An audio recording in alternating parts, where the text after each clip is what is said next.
তাদেরকে একটা সমাবেশ করে বেশ্যা বলে গালি দেওয়া হলো। আমি গালিটা উল্লেখ করলাম। সো এইটা এবং এটা চেয়ে চেয়ে দেখা হলো। সো মেয়েদেরকে পেটানো হচ্ছে রাস্তার মধ্যে, সে কি কাপড় পরেছে এটার জন্য।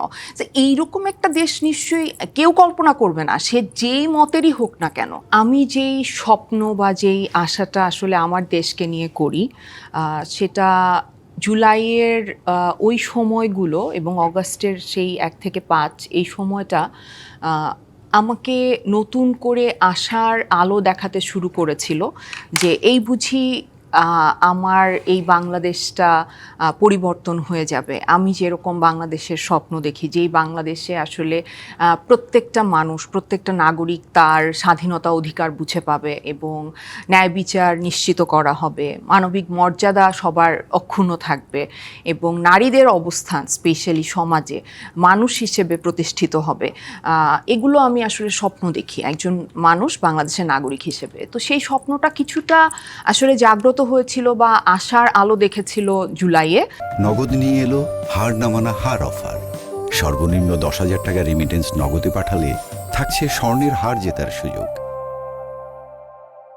এবং অগাস্টের 5ই অগাস্টের সময় কিন্তু পরবর্তীতে আসলে যেসব ঘটনা আমার চোখের সামনে ঘটেছে সেগুলো আমাকে তো ভীষণভাবে হতাশ করেছে। কারণ আমার কাছে মনে হয়েছিল যে অন্তর্বর্তীকালীন সরকারের সময় কিছুটা হলেও পরিবর্তন শুরু হবে, কিন্তু সেটা না হয়ে উল্টো আসলে মব কালচার তৈরি হলো।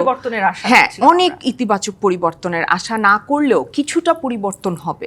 অ্যাটলিস্ট নারীর অবস্থান যেভাবে আসলে ক্ষুণ্ণ করা হয়েছে সোসাইটিতে, সেইটা তো আসলে আমার 43 বছর বয়স, আমি এত বছরের জীবনে এত নিকৃষ্টভাবে একটা নারীকে অপমানিত হতে আমি দেখিনি।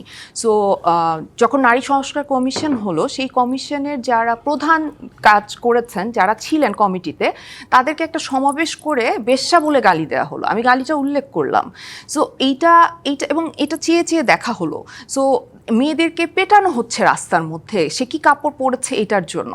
যে এইরকম একটা দেশ নিশ্চয়ই কেউ কল্পনা করবে না, সে যেই মতেরই হোক না কেন। এখন যদি কারো মনে এই ধরনের ইচ্ছা থাকে যে আমরা আসলে দেশটাকে এরকমই দেখতে চাই, মেয়েদেরকে ঘরের বন্দি দেখতে চাই, তাদের ইচ্ছা মতো দেশটাকে চালাতে চাই, তাহলে সেই স্বপ্নটা আসলে পূরণ হবে না। তাহলে ডেফিনেটলি মানুষ প্রতিরোধ করবে। মানে এক রকমের চাওয়া নিয়ে তো আপনারা সেদিন রাজপথে নেমেছেন। আজকে আসলে আমরা যা কিছু প্রাপ্তি আমাদের ঝুড়িতে আছে, সেই প্রাপ্তির জায়গাগুলো কি সেই চাওয়ার কাছাকাছি গিয়েছে? একদমই যায়নি। একমাত্র যেটা পজিটিভ দিক সেটা হচ্ছে যে ইলেকশন হয়েছে একটা, যেই ইলেকশনটা আমরা এক ধরনের সুষ্ঠু নির্বাচন বলতে পারি। যদিও এখানে একটা বড় অংশ ইলেকশনে অংশগ্রহণ করতে পারেনি, একটা বড় দল, তাদের নিষেধাজ্ঞার কারণে। তো সেইটা যদি ইনক্লুসিভ আরও হতো, সেটা আরও সুষ্ঠু হতো বলে আমি মনে করি। তো তারপরও এইটুকু যে তারা করতে পেরেছেন সেটার জন্য আমি তাদের কাছে গ্রেটফুল। এখন আমাদের সব আসলে ভরসা হচ্ছে এই নির্বাচিত সরকার। তো তাদের প্রতি তো ডেফিনেটলি অনেক বেশি আমাদের আকাঙ্ক্ষা। তো দেখা যাক যে কতটুকু পূরণ হয় আসলে। মানে একটা দীর্ঘ সময় পরে আসলে আমরা অন্ততপক্ষে একটা গণতান্ত্রিক বাংলাদেশের পথে যাত্রাটা শুরু করতে পেরেছি।